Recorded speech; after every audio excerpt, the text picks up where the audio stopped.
demonstrate this LabVIEW program that I wrote here for the Joule Thomson experiment. Of course, this is a simulated version, but all the same, this is going to be a good guide for you all to think about the program you write for the lab. Now you can see I've got the front panel and the block diagram here. My block diagram looks kind of nasty, but don't worry, it's not so bad. The first thing I want to focus on is my front panel. So let's just blow that up right here. And you can see I've got a couple different things going on. So let's run this thing.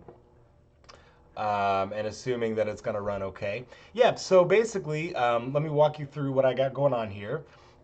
So I am viewing both temperature probe 1 and 2 on the same graph. And I just have it giving me the RMS directly. I'm not even viewing the raw signal on the graph or the value, because what's the point, okay? And so you can see, I've got all the displays here. I've got the RMS of probe 1 and the standard deviation, and then the RMS of probe 2 and the standard deviation. I've set them to be slightly different levels of noise. And then also what I'm doing, which I'm going to show to you soon on my block diagram, I'm graphing and returning the delta T, the difference between those two probes, which is exactly what you're going to measure, okay? And so you can see, because I both have them set to the same value, I'm getting a delta T of, close to 0, but not exactly 0 because of the noise that I have in there. I've also got an error in delta T, which I'll show you how I did. And additionally, let me turn this down. I've got a simulated pressure transducer, okay? And so it's not clear to me yet if we'll be able to get the pressure sensor hooked up. I'm hoping that we do. But you could think about how to wire in a pressure gauge. And I've wired it in the same way that I did my simulate temperature signals. I've got it as a simulated pressure transducer, units of bar, simulated noise, and everything. So what I wanted to do is demonstrate to you how this experiment will go. So I'm just going to clear the chart so we can view some fresh data here. So you'll start at 0 delta P, okay? And hopefully your delta T's are close to 0, all right? And as you turn up the pressure, you'll mechanically turn up the pressure, right, on that regulator, like I demonstrated to you. So let's say now the pressure increases and you turn it up to, like, I don't know, 1 bar or something like that, okay? So if your pressure transducer is going great, then we will have, recorded that, now that's the delta P. So the pressure transducer just gives us the delta P directly. But what we'll also see is one of these thermocouples cool off, okay? And so the way I've got this programmed, my temperature probe 1 is at the low pressure side. My probe 2 is at the high pressure side. So ideally, this will remain at the same temperature, and that's the temperature that's controlled by that copper coil that I showed you. And so now as we turn the pressure up, we'll see this temperature start to go down a little bit. And it'll all happen like at the same time, right? And so now you can see what's going on is hopefully, ideally, my high pressure side, which in this case is my probe 2, that'll stay the same, but now probe 1 will show some cooling, okay? And so, of course, you could save these values, right? So we could hit the record data, save the values, great. And then you move on to the next pressure. So then you turn the pressure up. So maybe you turn it up to 2 bar. You'll go up much smaller increments, maybe every quarter of a bar. Okay, but then as that pressure goes up, now we'll see, the temperature of probe 1 go down again. And you can see the delta T is going down again. Okay. So I'm going to go ahead and describe. So this would be like a minimum, getting all of these things recorded. And then, if I push record data, hopefully this doesn't blow up my recording here. I would do that record data for a couple seconds at each one of these little stair steps that I'm seeing, right? So let's uncheck record data. So we forgot to record the first drop in temperature, but so now let's say we've got another increase. So we go up to 3 bar, and then maybe we get another, 1 centigrade decrease, something like that. Okay. And so then, of course, we would want to wait until those stabilize. Okay, so it looks like it's stabilizing pretty good. So then I would record the data for a couple seconds. And then I could stop recording the data. And then now let's just see how that all worked out. So I'm using an old file name, 013121. But, right, so I would use the current day's file name. So now you can see what I've got going on here. So these 2 data points I recorded before starting this lecture. But now you can see what I've got here. If I double click on all these things, I'm getting data for each one of these entries. Okay, let's blow these up a little bit. Okay, so what I've got going on now, I probably didn't properly label my delta t and all the propagations of errors as I'm looking at this. So this is good, another good example of, doing the right thing. So temperature probe 1. So yeah, I can tell that this is temperature probe 1 because there's my 25 degrees, being held the whole time. Here you can see, and this says simulated temperature probe 1. That should have been pressure gauge, so I didn't label these correctly. So you'll want to do that so that when you open this file, you know what you're looking at. And then, yeah, so totally, I don't know which one. So I think the negatives, those ones are the delta T, and the positives, those are delta P. And then these 2 columns are the error in each of those. So like I said, do a better job than I'm doing right now at making sure all of your signals are labeled, okay?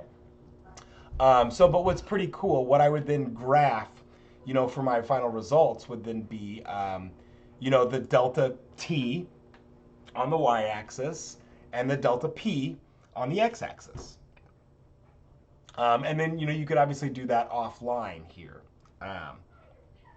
So let's take, I'm going to get this out of here. So let's take a quick look at the block diagram. So let's blow this up. So I know that this thing looks like a mess. And a part of that is just because with all of these simulated signals, we have to use a simulated signal module.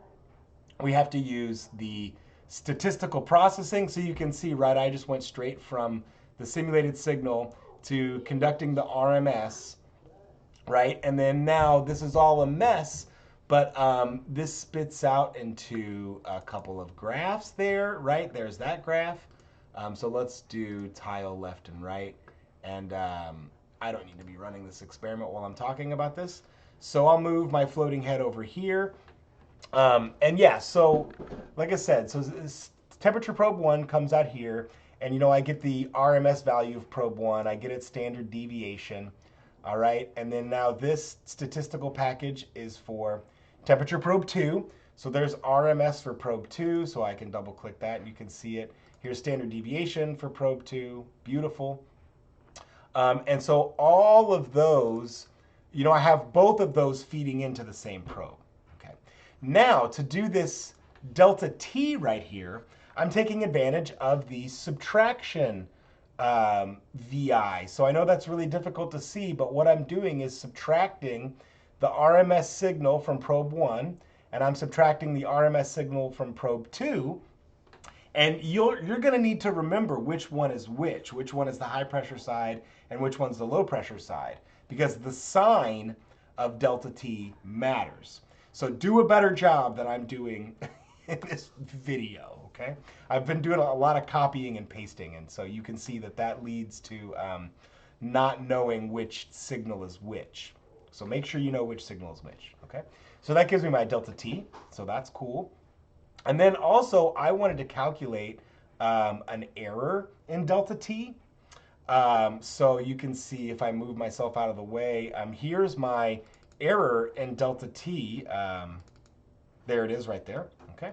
So I took advantage of this really handy formula builder that I'll show you. So if you right click over here in the block diagram and go to express and arithmetic and comparison, there it is, this formula builder. Okay, so that thing is really cool, and I'll double click on it so you can see what's going on. It just looks like a calculator, okay?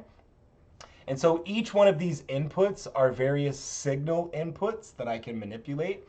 I just, I can type and change the letter if I want. I called it S1 and S2 to be consistent with error propagation formula.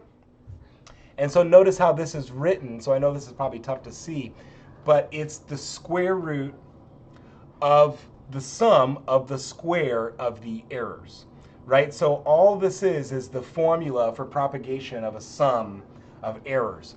So this S1 asterisk asterisk 2, so that asterisk 2 is raised to the power of.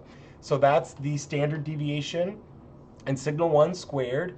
This is the standard deviation in signal 2 squared, and then I'm taking the square root of the whole thing. And so when I do that, what's pretty cool is, see, it gives me inputs for S1 and S2. So I use signal 1 and signal 2, right? And so I know my wiring diagram has gotten a mess, and yours will too, likely. But I have the RMS of probe 1 going into S1, and the standard deviation, so the error in probe 1 going to S1, the standard deviation in probe 2 going to S2, and then I directly spit out the result, and that gives me the error propagation in delta t, which is pretty cool. And so now finally all this gets sent over to this write to measurement file, and it looks like a giant mess, but every single one of those channel inputs are these things that I described. And you saw that Excel file that I opened, okay? So that's why it's important that all of these signal labels are exactly as you expect, so that when you put it into the file, that you know which is which. Okay, so now I'm gonna go back here and I'm gonna describe another really, really cool thing that you could do, that you don't have to, but this would be like an extra little thing that maybe if you're really into this LabVIEW programming, I'm going to describe a way that you could have your program also calculate the Joule-Thomson coefficient for you in real time. Okay, so check this out. I'm not going to do it, but I'm just going to describe it. Okay, so let's run our experiment. Okay, and kind of as I described earlier, right? You're going to have these various delta p's. So let's start a fresh experiment again, where everything is at, my delta t's are starting at the same temperature. My delta p is 0, something like that. So let's say clear chart, clear chart, clear chart. Okay, so now I'm running this in a while loop, right? So it's just running continuously. Instead of running this in a while loop, you could run this in a for loop, all right? And in the for loop, what you would do is tell it to execute the loop so many times, like let's say maybe twice or once or 10 times or whatever, right?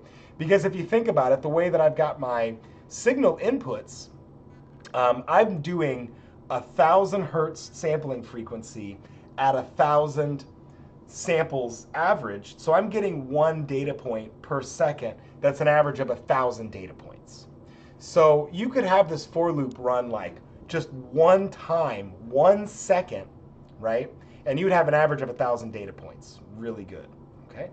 And so what you could do in this for loop now is you have it run the one time, and then have it export the RMS pressure and the delta T into an array builder. Okay, write that down, array builder, all right? And so that feeds delta T and delta P as 2 columns, X and Y, okay? So our loop is run one time, 1 second, we've averaged at 1,000 data points. Great, we get the delta P and delta T. And we could even have it build up a little table for the user profile to view, okay? So then now we move on to the next data point. So your lab partner mechanically increases the pressure. So boom, we mechanically increase the pressure We see the temperature change, okay, something like that, right? We get a new delta T and a new delta P. And in this case, you could either have it run automatically or push a button where you say, like, run the for loop again. 1 second loop, okay? Then you get another set of delta T, delta P. Okay, beautiful. Run the loop again. So the person changes the pressure mechanically, the temperature changes. We get a new set of delta T and delta P. And then it commits that value to another array builder. And what you could actually have the LabVIEW program do, so you notice that I've got like a missing panel right here, okay? So you could now have a graph of those values. It would be a static graph, so that would only build as each one of these data points builds, right? So you do a for loop, it adds a data point. You do a for loop, it adds another data point, etc. And then you could actually have it plot, fit a line. So you can have LabVIEW do this. And if we need to work on this in the lab or like in office hours or whatever, I would be stoked to help you put something like this together, okay? So then the idea is you would be able to run through like 10 data points, get a graph, have it fit the slope, determine the Joule-Thomson coefficient, and you could get all of that done in the amount of time that it just takes you to crank that pressure gauge through like 10 different pressures, okay? And so what would be really cool about that is then someone could then go and crank up the temperature on the copper coil, okay? Boom, we're heating the gas up on the copper coil, okay? So then we see our temperature probe on the high pressure side go up, and then we repeat all these experiments. Then you get the Joule-Thomson coefficient at a different starting temperature, okay? So that would be pretty expert next level stuff. So this, what I've shown to you, just getting the data into like a spreadsheet and then determining the Joule-Thomson coefficient offline, that would be perfectly fine.